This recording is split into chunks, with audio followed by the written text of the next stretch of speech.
Investment in securities market are subjected to market risk. Read all related documents carefully before investing. The securities quoted are for illustration only and are not recommendatory. Registration granted by SEBI. Membership of a SEBI recognized supervisory body, if any, and certification from NISM is no way guarantee performance of the intermediary or provide any assurance of returns to investors. Hello friends, जैसे मैं बार बार आपको समझाता हूं कि view के साथ levels बहुत ज़्यादा इंपॉर्टेंट है। और आइए देखते हैं कि क्या ये लेवल्स जो हमने बताए थे वो फ्राइडे को हमको हेल्प हुए कि नहीं हुए। तो सबसे पहले क्या कहा गया था फ्राइडे के लेवल्स के लिए, ये देखते हैं। 25,850 15 मिनट रेड कैंडल क्लोजिंग, क्या क्या होगा। पहला तो छोटा सा टारगेट 800 का, बाद में 700 का, और मैंने ये भी कहा था कि चांसेस है कि मार्केट 25,600 तक जा सकता है। अब आइए देखते हैं कि मार्केट ने कैसे रिएक्ट किया। और ये जो है निफ्टी का 15 मिनट्स का चार्ट है, ये हमारा एंट्री लेवल है शॉर्ट के लिए 25,850, और हम ऐसे ही एंट्री नहीं करेंगे। 15 मिनट्स की रेड कैंडल देखना, कितनी बढ़िया सी 15 मिनट्स की रेड कैंडल बनी है। अगर आपने ये कैंडल में एंट्री किया होता तो आप देख सकते हो कितना बढ़िया फटाफट टारगेट 1 अचीव हुआ, थोड़ा सा पुल बैक आया, और ऑलमोस्ट आप देखोगे तो टारगेट 2 हिट होने वाला था। तो क्या आपने ये एनालिसिस से कुछ फ़ायदा किया, नहीं किया, मुझे कमेंट करके बताना। क्योंकि अगर आप ओवरनाइट पोजीशन कैरी करते रहोगे, और ख़ास करके कॉल के लिए, तो आपको ये एनालिसिस हेल्प नहीं होगा। क्यों? क्योंकि आप भले मार्केट ऊपर जाने दो, भले मार्केट नीचे जाने दो, आपने पहले ही डिसाइड कर लिया है कि मैं कॉल ही खरीदूंगा या मैं पुट ही खरीदूंगा। इससे क्या होता है कि इंट्राडे में जब मार्केट अपने आप से बताता है, जैसे यहाँ पे बताया कि मुझे नीचे जाना है, तो आप कुछ भी नहीं कर पाते अगर आपने ओवरनाइट पोजीशन कैरी किया है। इसके लिए मैं ओवरनाइट पोजीशन कैरी करने के सख्त खिलाफ हूँ। बार बार ये चैनल पे मैंने आपको बताया है कि प्लीज़ आप ओवरनाइट पोजीशन कैरी मत करना।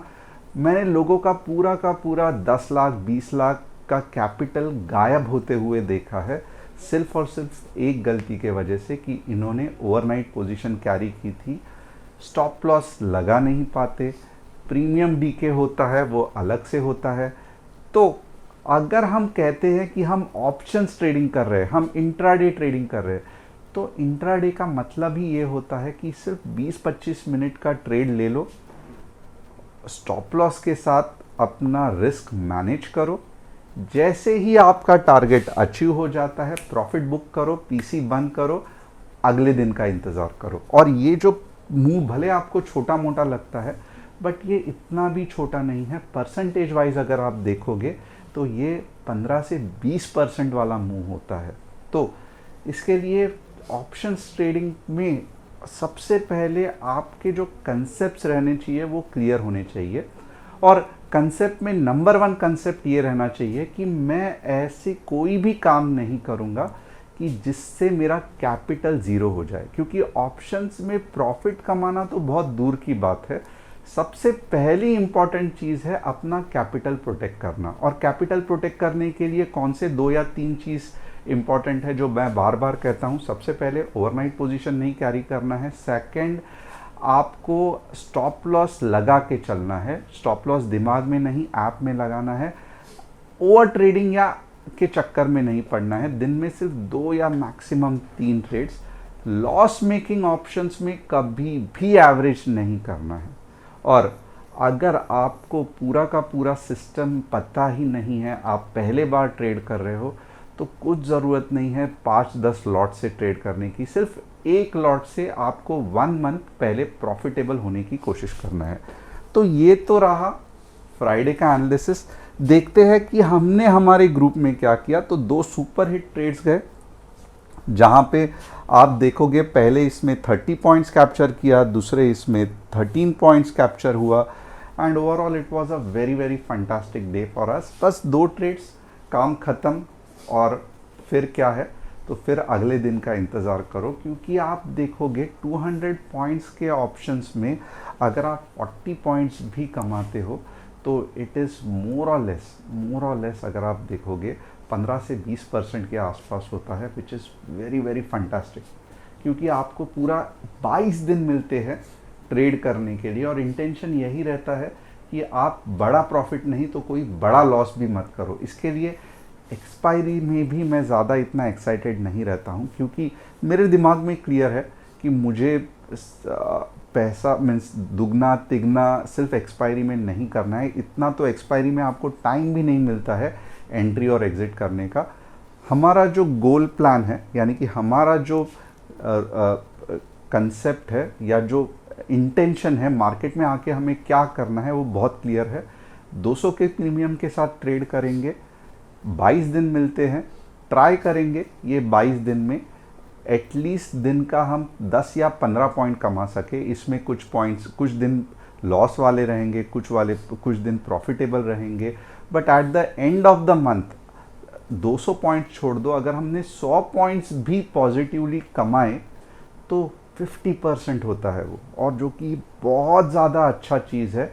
कोई भी इतना कंसिस्टेंट नहीं रहता है। तो आपका गोल आप फिक्स करो, आप वो गोल कैसा अचीव करना है ये खुद ब खुद आपको पता चलेगा। अननेसेसरीली अनरियलिस्टिक चीज़ कभी भी मत सोचना, जैसे हर बार मैं 100 पॉइंट्स की रैली कैप्चर करूँगा, पॉसिबल नहीं है। उस चक्कर में आपके छोटे छोटे ट्रेड मिस हो जाते हैं। हर एक्सपायरी में मैं दुगना तिगना चौगना कमाऊंगा, पॉसिबल नहीं है। सिर्फ एक एक्सपायरी में होता है, बाकी के 3 एक्सपायरी में पूरा कैपिटल ज़ीरो हो जाता है। बट अगर आप कुछ इस तरीके से कंसेप्ट फॉलो करोगे, दिन में 1 या 2 ट्रेड 15 या 20 पॉइंट बहुत हो गए, तो एक तो आपका जो मेंटल बैलेंस है, मेंटल फिटनेस है, आपको प्रेशर फील नहीं होगा, राइट। सेकेंड, धीरे धीरे आपको ये चीज़ आसान लगते जाएगी।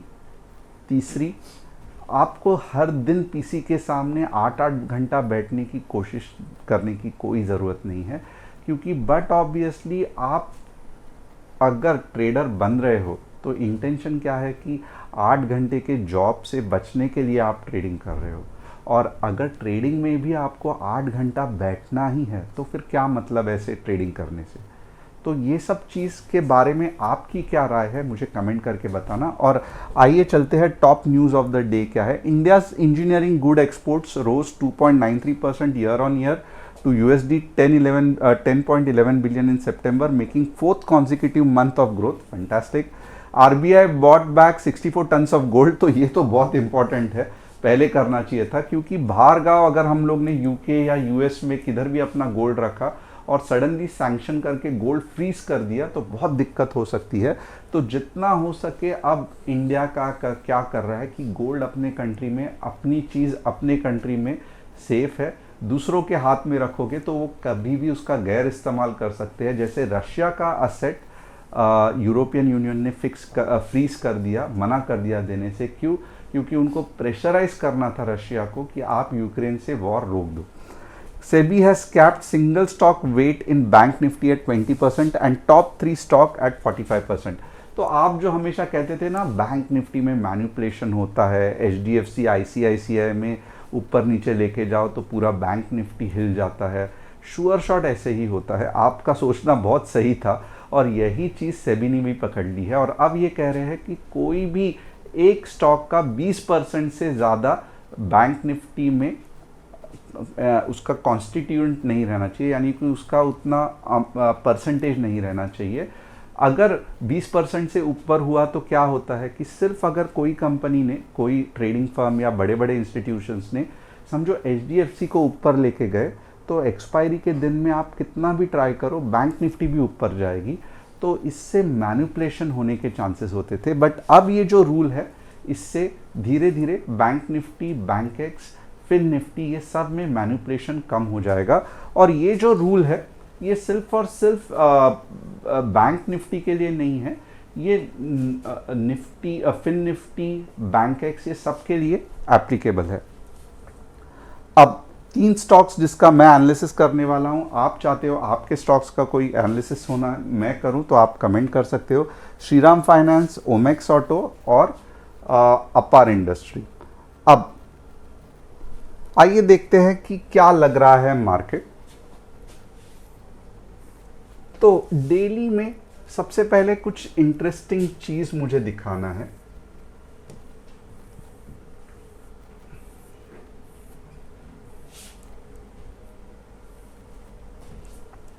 ये आप डेली का एनालिसिस करोगे तो ये कौन सा पैटर्न बन रहा है मुझे कमेंट करके बताना, ये पैटर्न कौन सा बन रहा है।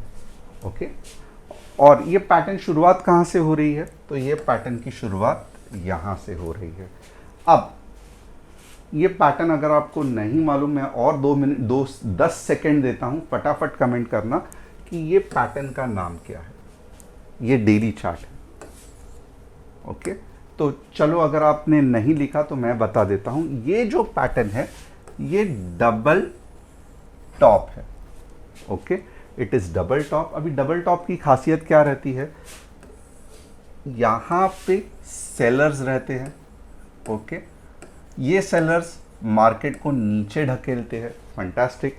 बट बायर्स अभी भी स्ट्रांग है क्योंकि इतनी बड़ी रैली बायर्स ने बनाई है, तो यही बायर्स वापस एक बार ऊपर अटेम्प्ट करते हैं, फंटास्टिक। और क्या होता है, तो सेलर्स वापस नीचे ढकेल देते हैं। और नॉर्मली होता क्या है, अगर ये डबल टॉप पैटर्न सक्सेसफुल हुआ तो जहां से रैली चालू हुई है वहां तक रैली चली जाती है। अब आपको याद रहेगा मैंने एक वर्ड यूज किया, अगर ये डबल टॉप पैटर्न सक्सेसफुल हुआ, यानी कि अगर मगर आ गया, राइट। तो ये डबल टॉप पैटर्न अगर फेल हुआ तो कैसे दिखता है, ये आपने कभी सोचा है क्या? क्या आपको पता है क्या कि डबल टॉप पैटर्न फेल कैसे होता है? और खास करके double top pattern up trend में अगर मार्केट की पूरा जोर नहीं निकला है तो हो सकता है डबल टॉप पैटर्न फेल हो जाए। नॉर्मली मैं डबल टॉप पैटर्न फेलियर की बात नहीं करता हूं, बट क्योंकि ये मार्केट में इतना ज़्यादा स्ट्रेंथ है तो लगता है कि बहुत ज़्यादा चांसेस है ये डबल टॉप पैटर्न फेल होगा। तो ये डबल टॉप पैटर्न फेल कैसे होता है, आइए देखते हैं। ये जो पॉइंट है ना, ये पॉइंट, यहां पे क्या होता है, मार्केट अटेम्प्ट करता है नीचे जाने को, नहीं जा पाता, फिर ऐसे ऐसे करके ऊपर चला जाता है। तो ये एक क्लासिकल डबल टॉप पैटर्न का फेलियर है। और इसके बाद यानी कि ये पॉइंट के ऊपर जब मूव आता है वो बहुत ही ज़्यादा फंटास्टिक रहता है, बहुत मज़ा आता है जब ये पॉइंट के ऊपर मार्केट चला जाता है। ओके, तो अब यहाँ पे एक चीज़ तो बनती है जानना कि चलो देखते हैं कि अगर इसका डबल टॉप पैटर्न का फेलियर हो गया तो कैसे होगा।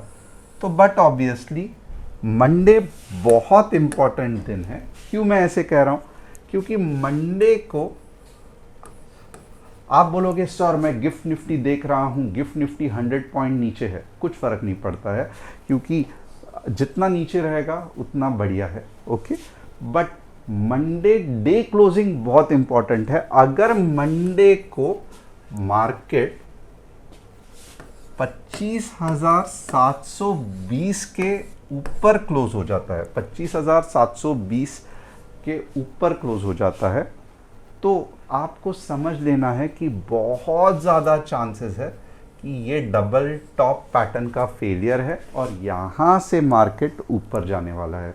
तो मंडे मेरे हिसाब से मंडे को 3:30 बजे अगर कुछ ऐसा हो रहा है तो समझ लेना कि आने वाला ट्यूसडे, वेडनेसडे, थर्सडे बहुत बढ़िया रहेगा। और आपको याद रहेगा, मैं जो लोग ये चैनल को फॉलो कर रहे थे, मैंने कहा था कि नवंबर 3 से लेके नवंबर 5-6 तक बहुत ज़्यादा चांसेस है मार्केट ऊपर जा सकता है। तो चलो नवंबर 3 से लेके 5 ये अब आने वाला है, तो देखेंगे मार्केट कैसे रिएक्ट करता है। बट अगर ये हो रहा है तो समझो डबल टॉप पैटर्न का फेलियर है, ऊपर जाएगा मार्केट। इसका दूसरा चीज़ क्या है, और मैंने हमेशा ये कहा है, जो चैनल को फॉलो करते हैं, हमको अंदाज़ा नहीं लगाना है, हम पहले मार्केट कंफर्मेशन देगा उसके बाद ट्रेड करना है। इसका मतलब क्या है, अगर मंडे को कुछ ऐसा बना तो मैं मार्केट में बुलिश रहूँगा, फिर मुझे मत पूछना कि सर आप बुलिश क्यों थे। और अगर मंडे को ऐसा नहीं हुआ और ये जो मार्केट है वो इसके नीचे क्लोज हुआ, तो फिर मैं क्या बोलूँगा, तो फिर मैं बोलूँगा कि चांसेस है कि मार्केट कहीं तो भी 25,300 तक भी आ सकता है। Very clear. क्यों?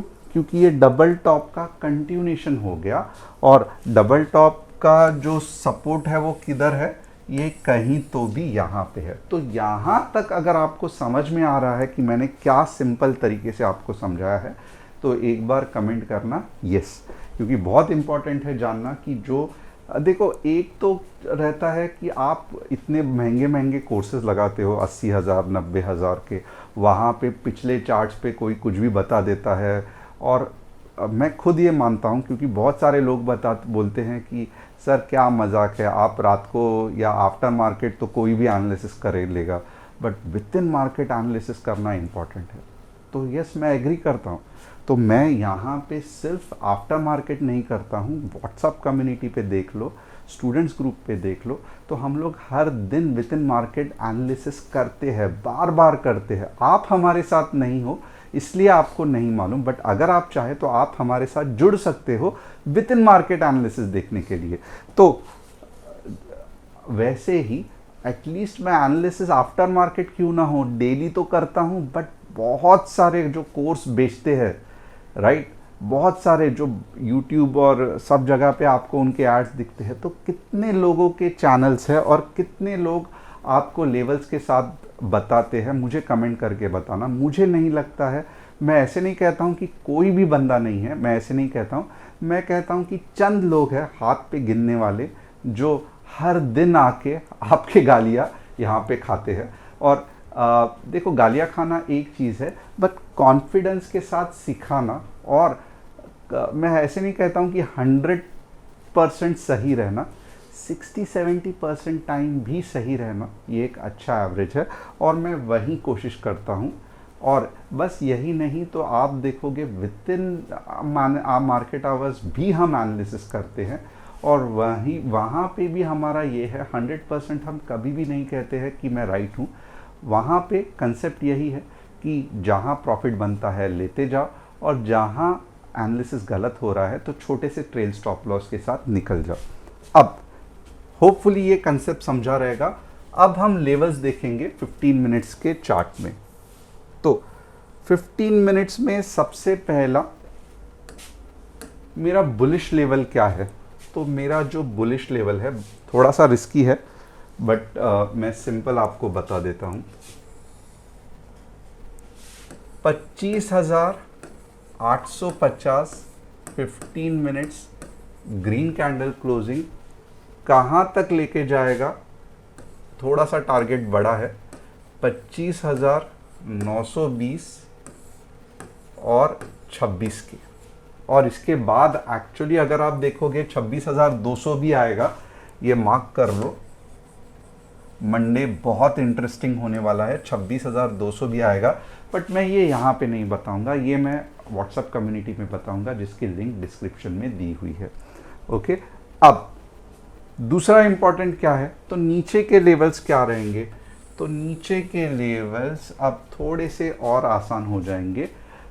25,675 15 मिनट्स रेड कैंडल क्लोजिंग कहाँ तक लेके जाएगा, 25,600 25,550।